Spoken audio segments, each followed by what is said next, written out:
Green, and this is Artist Aaron Academy.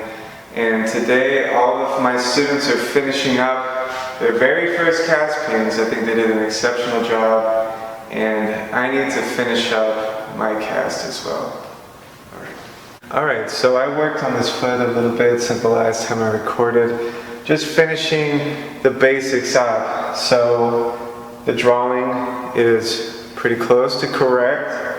The values and the temperatures are pretty close to correct. And I started, now that there's a solid foundation, making the foot feel a bit more organic. And what do I mean like that? This is, here's the study, and this is a conceptualized idea of the light flowing through the space. But now to really make it feel real, I need to add in that variety of nature. And this is cast from an actual foot. So I find that variety in the expression of the shadow edge. Okay? I'm trying to find these little shapes, these hatchings, to get it just right so that I can read, this is bone, here's a vein, here's more bone, tendon, muscle, veins. So I can read all the different things happening in that line. As well, I started placing some of the more noticeable changes, like this one here, very cool temperature, separating the ankle from the foot. There's a big break right here in some of the tarsal bones.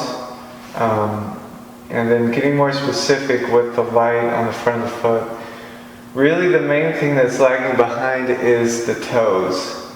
And I just need to polish them up a bit, get the light effect just right, and make sure everything's moving in and out of space correctly. Now this foot only has 4 toes, so I'm making up the 5th one, and just so people don't make fun of my painting when it's done. So here's a close-up of the foot so you guys can really see what I was talking about. So here's my shadow edge. It's not very intense because of all the reflected light from the window, but it is the edge of the shadow. And here are some of the little organic shapes I've found to just help make that foot feel realer. Here's that little temperature change, and then there's some other minor shifts in the foot, and then here's some of the light shapes I was talking about. Now even though this edge on the far side appears very sharp, I'm not going to paint it that way. I'm going to paint it soft, because the soft edge describes something turning. I'll save the sharp edges for the front and underneath the foot. These are just little painting tricks. I sharpen this edge up here so it feels like it's inside the form. And here's the toe that's being made up.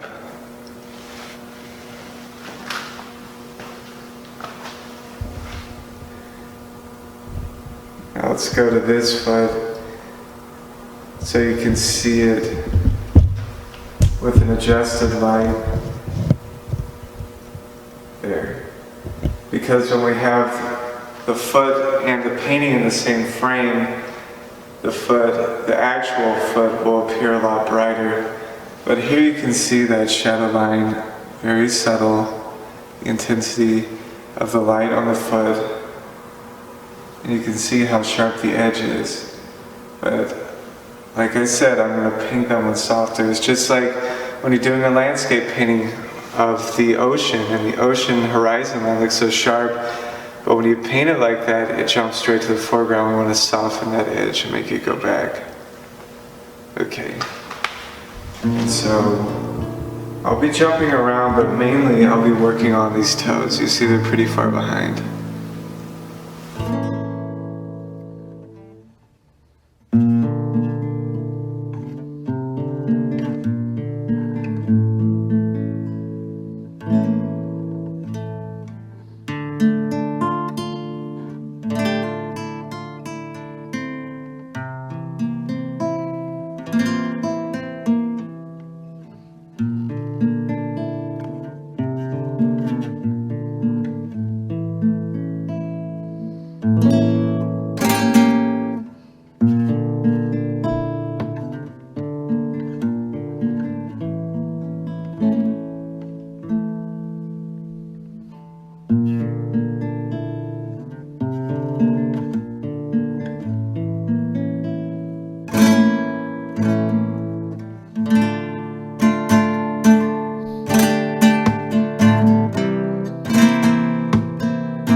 All right, so I think the exercise is done.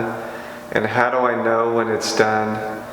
When I can read without the object there what the space is like, what the light is like, what the form is like, what the color of the objects in the space are, how their surfaces are. It's like reading a book, and it can get more and less specific depending on how far I want to go with the study. But painting of this type documents nature, and it was made for portraiture, things that photography eventually replaced. But that's how I know when an academic painting is done, when I can read it just like reading a description written down. Okay, thank you guys for everyone who watched the whole tutorial. Be sure to subscribe and like and leave comments about what I could do better or parts of painting that you would like to learn more about. Thank you.